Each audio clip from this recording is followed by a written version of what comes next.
In the sun-cracked cradle of the Nile's ancient valley, a people wrestled eternity from the silence of stone. From the late predynastic period, a remarkable system of communication began to stir, evolving into the sophisticated script we now know as hieroglyphs. This was more than just writing. It was the lifeblood of a civilization, a sacred language used in the hallowed halls of temples that touched the heavens, in the silent depths of tombs that guarded the dead's fragile journey, and in the bustling corridors of administration that bound a kingdom's beating heart. Every single sign, every meticulously carved symbol, was a hard-won victory, a piece of existence snatched from the creeping jaws of oblivion. But what was the true cost of this immortal gift? What aching desperation, what profound need, whispered through the desert winds to birth these sacred signs? Let's travel back to where it all began.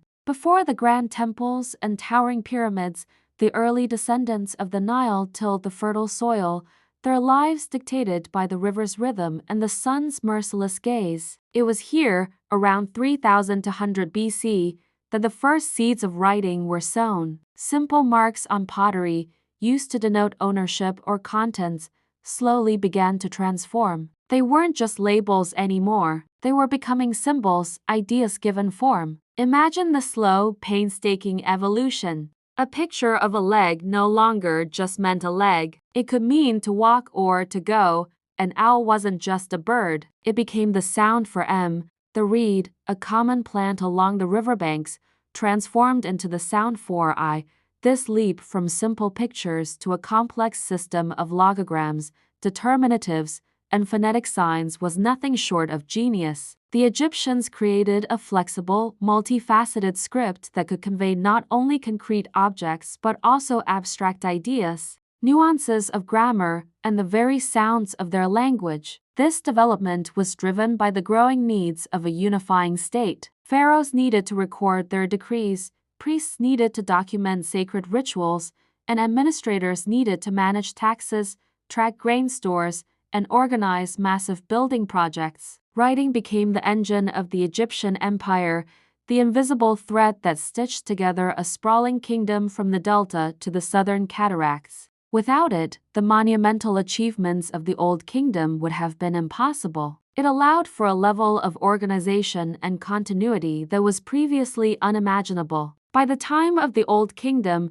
the era of the great pyramid builders, hieroglyphs had reached their peak in splendor and complexity. They adorned every available surface of temples and tombs, not just as decoration, but as a functional, magical technology. For the ancient Egyptians, words held immense power. To write a god's name was to invoke their presence. To inscribe spells from the Book of the Dead was to arm the deceased with the magical knowledge needed to navigate the treacherous underworld and achieve eternal life. The walls of a tomb were not merely stone. They were a living manual for the afterlife, a permanent, unchangeable prayer meant to be read by the gods themselves. Every inscription was a victory snatched from despair's jaws, a desperate, beautiful attempt to ensure that a person's name, their very essence, would never be forgotten. But this beacon of genius, this key to immortality, came at a great human cost. The knowledge of hieroglyphs was not widespread. It was a specialized skill,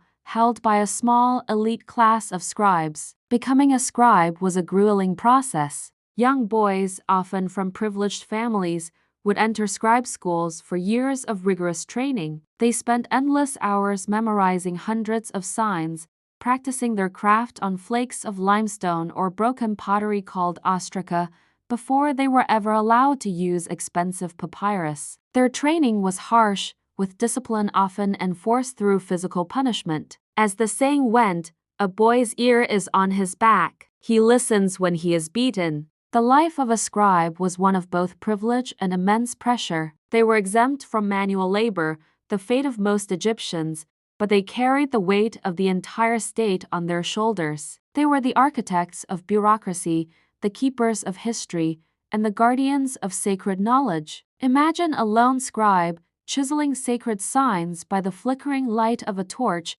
his face etched with the dust of endless toil. The air is heavy with the scent of incense, and the silence of the tomb is broken only by the rhythmic tap of his chisel against stone. His eyes reflect a mixture of devotion and exhaustion, a desperate hope for the immortality he is helping to secure for his pharaoh, while knowing his own name might be lost to time. There is a profound loneliness in this act of creation, a heavy burden in being the bridge between the mortal world and the divine. This era of fragile eternity, built on the power of the written word, created a deep divide in society. The literate few held the keys to power, wealth, and a more certain afterlife, while the illiterate masses toiled in the fields, their lives and legacies unrecorded. This division, born of knowledge's cruel hand, turned the dream of a unified society into a more complex, stratified reality. The scribes thrived in their isolated world of scrolls and administration,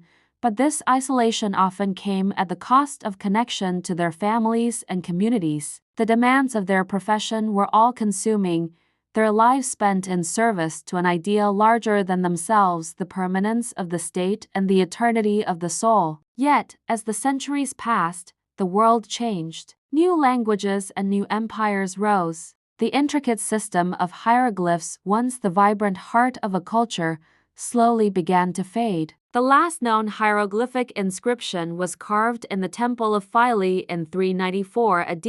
After that, the knowledge of how to read them was lost for over 1,400 years, the sacred signs falling silent, their meanings shrouded in mystery. They became mere curiosities, enigmatic pictures on crumbling walls. The voices of the scribes, the priests, and the pharaohs were silenced, locked away in a code no one could break. The story of hieroglyphs is not just about the development of a writing system. It's a story of human ingenuity, of our profound need to conquer the finality of death, and the incredible power of words to build worlds and shape destinies. From the dawn of civilization on the Nile to its heartbroken peak, these sacred signs carry the hopes, fears, and dreams of a people. Did the gods themselves, as one myth suggests, teach humanity these signs? Or were they born entirely of mortal minds, a testament to human creativity in the face of oblivion? Egypt's written soul endures in stone and papyrus,